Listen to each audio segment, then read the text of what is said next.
Maître Philippe Koskas, bonjour, Bokertov. Bokerov. Merci d'être avec nous ce matin pour tenter de nous éclairer sur l'impact que peut avoir l'annonce de cette date du 17 mars pour le début du procès de Binyamin Netanyahou. Alors, d'abord, première question incontournable, est-ce que cette annonce peut avoir un impact sur la campagne électorale, sur les élections ? Alors, je ne sais pas, parce que c'est pas vraiment une spécialité de connaître, à savoir quel est le genre d'impact psychologique chez les électeurs. Mais en fait, vous avez bien raison, c'est tout à fait psychologique. C'est-à-dire, il n'y a pas un impact réel. Que l'audience soit fixée le 17 mars, le 23 mars ou le 23 avril, ça n'influe en rien les procédures juridiques qui sont déjà en cours. Alors justement, expliquez-nous quelles sont ces procédures. Qu'est-ce qui va se passer concrètement au tribunal de district de Jérusalem le 17 mars ? Le 17 ou une autre date d'ailleurs, parce que bien souvent, c'est vraiment, j'allais dire, entrer dans les procès Netanyahou par le petit bain, dans le sens où le 17 c'est juste l'énoncé des actes d'inculpation qui sont à son égard. Il est de coutume d'ailleurs entre avocats de souvent pouvoir repousser ces dates. C'est pas c'est une date qui a été fixée par la justice, mais il est tout à fait de coutume que les avocats entre eux, parce qu'ils n'ont pas suffisamment le temps de se préparer, décident de demander un report, et les tribunaux sont relativement ont tendance à repousser de manière assez rapide et facile. Donc c'est pas la date du 17, faut pas se focaliser sur cette date-là. Alors, il faut pas se focaliser sur cette date-là, c'est déjà un point important. La grande question que tout le monde se pose, c'est est-ce que Binyamin Netanyahou sera obligé de se présenter pour l'ouverture de son procès ? Alors, théoriquement, d'après la loi, oui. Il peut demander des exceptions, et évidemment, je pense qu'il le fera pour éviter justement pour deux raisons, en tout cas pour le début, pour éviter cette fameuse image où on voit un premier ministre inculpé. Donc ça, c'est pour éviter un petit peu. Moi, j'ai tendance à penser qu'il se présentera au tribunal. Bon, il va être obligé de se présenter de toute manière, mais le plus tard possible. Donc je crois que pour cette lecture, pour rentrer dans, comme je l'ai appelé, dans ce petit bain où il y aura simplement un énoncé de l'inculpation, il n'est même pas demandé, il ne lui est pas demandé de répondre s'il est coupable ou non, juste que le juge puisse être sûr que les inculpés, parce que Binyamin Netanyahou n'est pas le seul inculpé, bien entendu. C'est ça, c'est-à-dire qu'il faut préciser que le même jour, sur le même banc des accusés, on va retrouver des gens comme Shaul Alovitz ou comme Nuni Moses qui sont impliqués et incriminés dans les mêmes affaires. Sur les différents dossiers, absolument. Donc, si vous voulez, le juge doit être convaincu que les inculpés comprennent bien donc ce qu'il leur est reproché, c'est tout. Donc, si vous voulez, c'est quelque chose d'extrêmement simple. Il n'y aurait pas besoin, si le Premier ministre Binyamin Netanyahou demande une exception et ne pas vouloir venir à cette audience, je pense que les juges auront tendance à lui donner cette exception. Vous pensez que ça sera le cas ? Parce que, effectivement, il faut bien le rappeler, c'est la première fois qu'un Premier ministre en exercice sera traduit devant la justice israélienne. Et quelque part, les juges peuvent être intéressés à dire c'est un procès sans précédent, il faut qu'il se déroule de manière tout à fait inédite et que, quelque part, de par sa responsabilité, de par son engagement, eh bien, Binyamin Netanyahou doit être sur le banc des accusés comme, on va dire, tout citoyen normal. Oui, j'allais dire, on peut dire exactement également l'inverse, par son caractère exceptionnel, parce que Binyamin Netanyahou est en charge des décisions de l'État. À ce moment-là, les juges pourraient lui donner cette exception. Je vais vous dire, le procès, ce n'est qu'un début. Oui. On parle d'ici d'un procès qui est un procès fleuve, de l'audition de plus de 300 témoins. Bon, peut-être qu'ils ne seront pas tous auditionnés, mais enfin, je vous donne un ordre de grandeur. Il est tout à fait clair que Binyamin Netanyahou voudra assister à une grande partie de ces audiences, ne serait-ce que pour réagir, ne serait-ce que pour briefer ses avocats, ne serait-ce que pour savoir ce qui se passe, j'allais dire sentir le pouls de ce qui se passe dans cette audience, mais non pas par procuration, par avocat interposé. Donc si vous voulez, on parle de centaines, voire peut-être plus, peut-être de milliers d'heures d'audience, 3 ans peut-être de procédure, donc qu'il soit présent à la première audience ou à la deuxième audience, c'est pas très important même au niveau juridique. Alors, je voudrais aussi vous poser plusieurs questions sur le déroulement de ce procès, parce que quand on est Binyamin Netanyahou et que l'on est sur le banc des accusés, on n'est pas effectivement un accusé tout à fait comme les autres. Est-ce que quelque part, un homme comme Binyamin Netanyahou, qui a l'habitude des médias, qui a l'habitude de parler, qui a l'habitude de plaider, on va dire, c'est comme Netanyahou, c'est un avocat en permanence lorsqu'il plaide, on va dire, la défense d'Israël, ou qui se retrouve au Congrès américain. Est-ce que vous pensez, vous, que, en tant que juriste, que Binyamin Netanyahou doit lui-même assumer sa propre défense, ou alors qu'il doit laisser la place à ses avocats dans le cadre d'un tel procès? Non, mais il est évident si vous voulez, c'est une action conjuguée. Moi, je sais que je connais bien donc le métier qui est mon métier, le métier d'avocat. Il y a une partie, si vous voulez, c'est articulé parce qu'il y a une partie juridique qui est composée de procédures, de contre-interrogatoires, etc., etc. Donc, c'est une partie où, j'allais dire, les avocats sont experts dans la matière. Ça, c'est d'une part. Et d'autre part, il y a une partie sur le fond, c'est-à-dire quels sont les faits. Quelle est la version de l'accusé, et donc ça, ce n'est que Binyamin Netanyahou qui peut le soumettre. Donc, si vous voulez, c'est un travail articulé entre avocat et client, j'allais dire, qui fait la bonne ou la mauvaise gestion d'un dossier. Donc, il faudra que, évidemment, Binyamin Netanyahou soit vraiment très au fait de ce qui se passe. Ça me paraît une évidence, d'une part, et d'un autre côté, qu'évidemment, il puisse écouter, ou non d'ailleurs, ce qui va être proposé par ses avocats.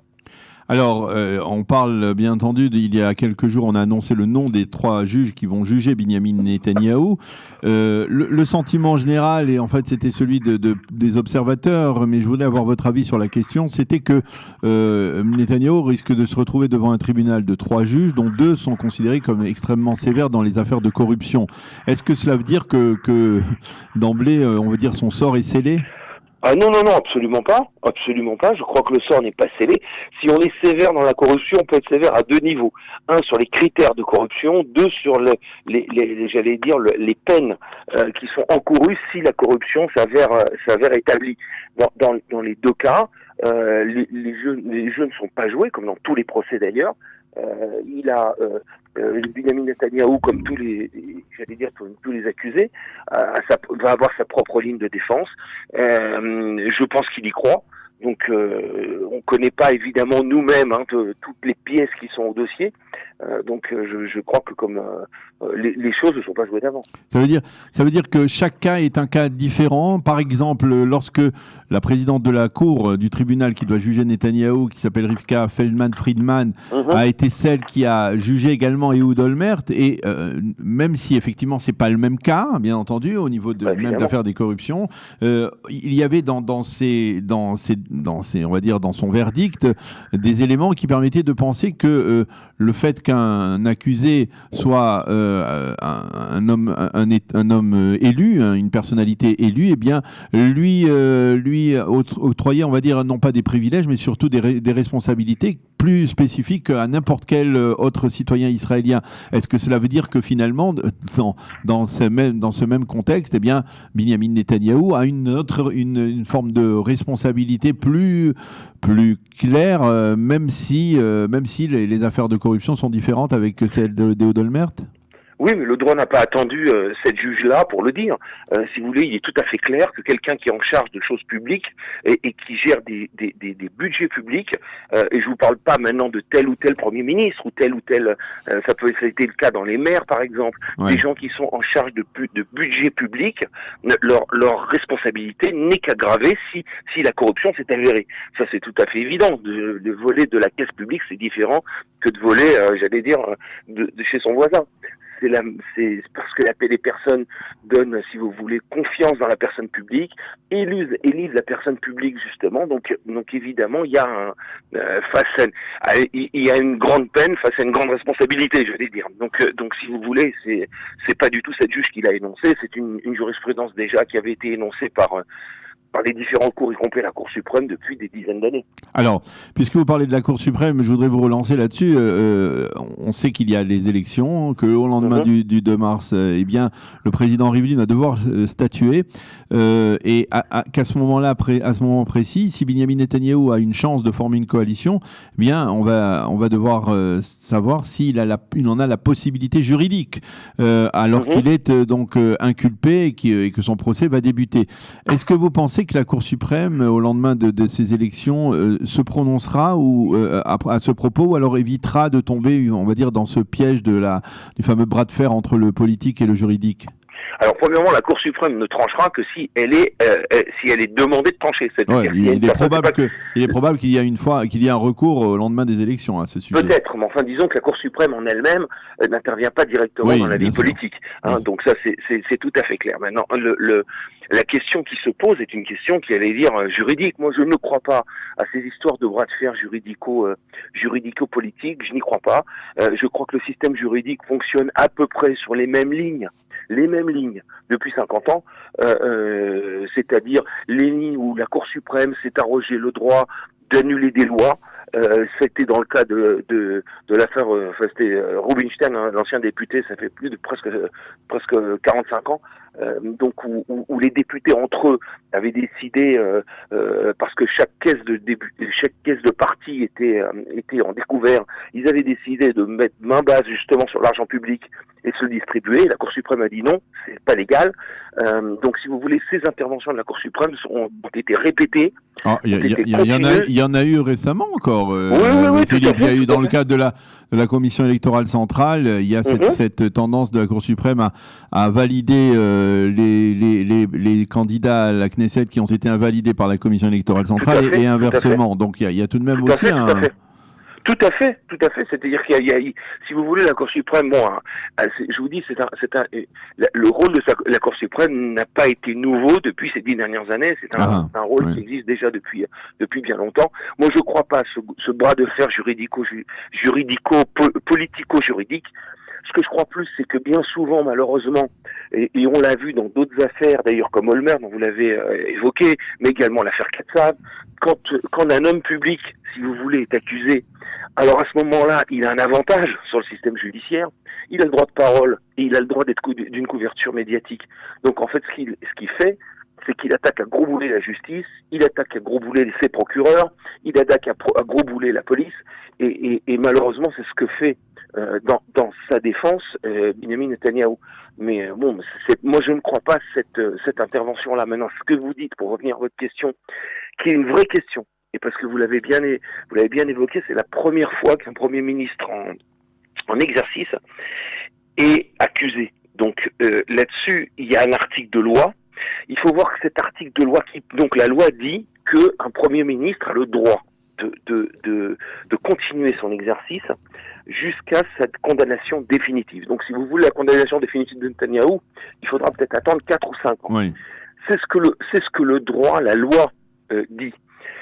Mais il s'avère que depuis 30 ans, il y a une autre jurisprudence en matière des ministres, où le texte est très très très similaire. Il est très similaire. La seule différence entre un ministre et un Premier ministre, c'est que pour un Premier ministre, il faut une condamnation définitive, c'est-à-dire purgée d'appel, et que pour un ministre, il fallait une simple condamnation pour l'obliger à démissionner. Or, la Cour suprême, dans le cas de Aryeh Deri et de Pinchasi, avait décidé, depuis bien longtemps, je vous parle de 93,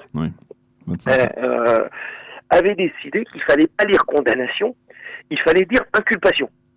Il fallait lire inculpation, c'est-à-dire que chaque ministre qui est inculpé, non pas condamné, contrairement au texte, j'allais dire, doit démissionner.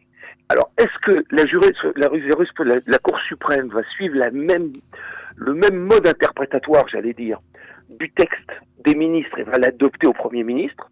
Donc, à ce moment-là, on va décider que un Premier ministre, ou en tout cas un Premier ministre qui prétend être Premier ministre, ce qui va être le cas du nouveau Premier ministre après les élections, s'il est inculpé, il ne peut pas l'être, ou non. On n'en sait rien parce qu'il n'y a pas de jurisprudence sur ce domaine-là. Donc, si vous voulez, c'est une interprétation juridique qui est encore ouverte.